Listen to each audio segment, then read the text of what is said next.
అది కాలేజీలో జరిగిన గొడవ కాదు, ఒక హాస్టల్లో జరిగింది. పెద్దిరెడ్డి రామచంద్రారెడ్డి చంద్రబాబు నాయుడు గారు కాలేజ్ చదువుతున్నప్పుడు హాస్టల్లో ఉన్నప్పుడు పెద్దిరెడ్డి రామచంద్రారెడ్డి చంద్రబాబు నాయుడు గారు పర్సు కొట్టేశాడని, ఆ పర్సు కొట్టేసినందుకు చెప్పు తగిన రామచంద్రారెడ్డిని కొట్టాడని నేను విన్నాను.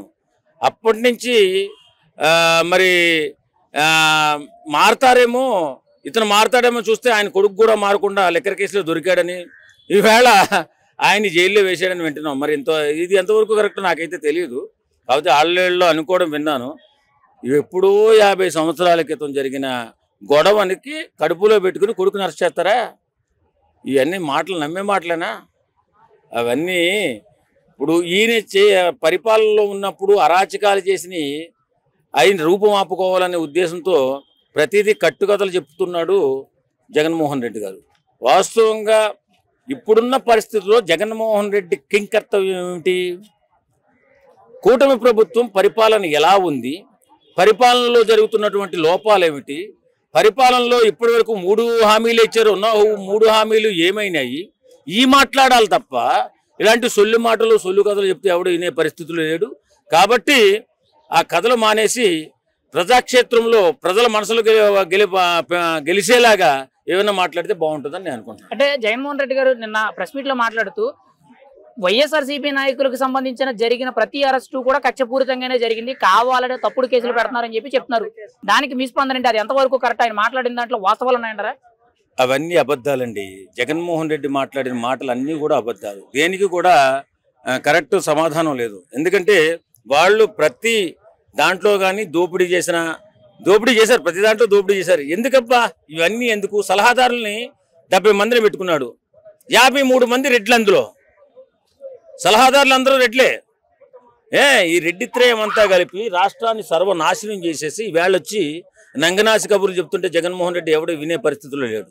కాబట్టి ఏదైనా చెప్తే జనాలు హర్షించేలాగా, జనాలు వినేలాగా ఈవేళ జనహితం కోసం ఏదైనా పోరాటం చేయాలి తప్ప ఇలాంటి సొల్లు కబుర్లు చెప్పుకుంటూ కథలు చెప్పుకుంటూ తిరిగితే జనాలు నమ్మే పరిస్థితి లేదు. నిన్న నెల్లూరు జిల్లా టూర్లో అసలు జనాలు రాకపోయేసరికి తిరుపతి జిల్లాలోని బంగారుపల్లి మామిడి మార్కెట్ కు వచ్చిన ఆ వీడియో విజువల్స్ ఏవైతే ఉంటాయో అవి ఇక్కడ చూపించి ప్రజల్ని ఏమార్చారు అని చెప్పి ఒక వీడియో అయితే సోషల్ మీడియాలో వైరల్ అవుతుంది. అంటే జనం రాకపోయేసరికి అక్కడ వీడియోలు ఎక్కడ షేర్ చేయడం అనేది జరిగిందని చెప్తున్నారు. దానికి మీరేం చెప్తారు? నిజంగా ఇప్పుడు జగన్మోహన్ రెడ్డిని ఎవరు నమ్ముతారండి? ఆ పథకాలు తీసుకున్న వాళ్ళు ఏ కొద్ది మంది మాత్రమే నమ్ముతారు. నిజంగా అభివృద్ధిని వదిలేసి గాలి కుదిలేసి బిడ్డల భవిష్యత్తును సర్వనాశనం చేసేసిన జగన్మోహన్ రెడ్డిని ఎవరూ నమ్మరండి. జగన్మోహన్ రెడ్డి ఓన్లీ సంక్షేమాన్ని నమ్ముకుని అభివృద్ధి లేకుండా బిడ్డలకి ఎలాంటి ఉద్యోగాలు లేకుండా పరిపాలన సాగించాడు. కాబట్టి ఇప్పుడు ప్రజలు జగన్మోహన్ రెడ్డి నమ్మే పరిస్థితి లేదు.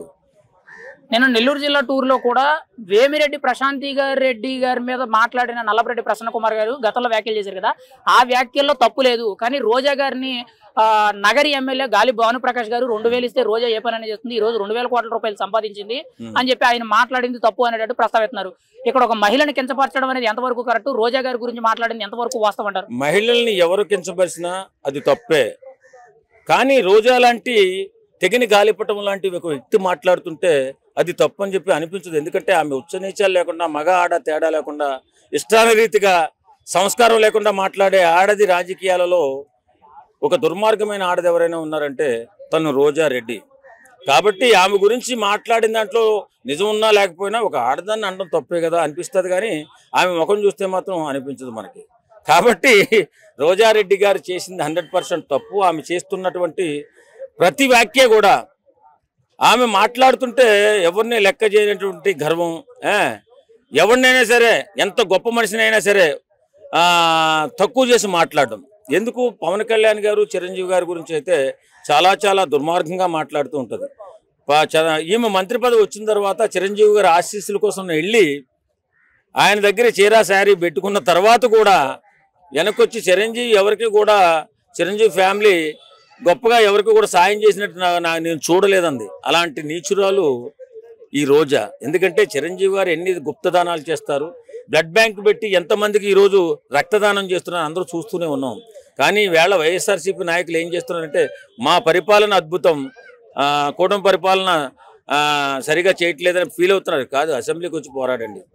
ఒక మాటలో జగన్మోహన్ రెడ్డి గారి ఈ నెల్లూరు జిల్లా టూర్లకు సంబంధించి కానీ ఆయన వ్యవహార శైలికి కానీ ఇప్పుడు ఆయన చేస్తున్న రాజకీయ విధానం అనేది ఎలా అనిపిస్తుంది? ఒక మాటలో మీరేం చెప్తారు దాని గురించి? మారాలి, జగన్మోహన్ రెడ్డి మారాలి. జగన్ గారు మీరు మారండి, అసెంబ్లీకి రండి. ప్రజలకు జరుగుతున్నటువంటి అన్యాయాలు ఏమన్నా ఉంటే మీరు స్పందించండి. అలాగే 3 హామీలే ఇచ్చింది కూటమి ప్రభుత్వం.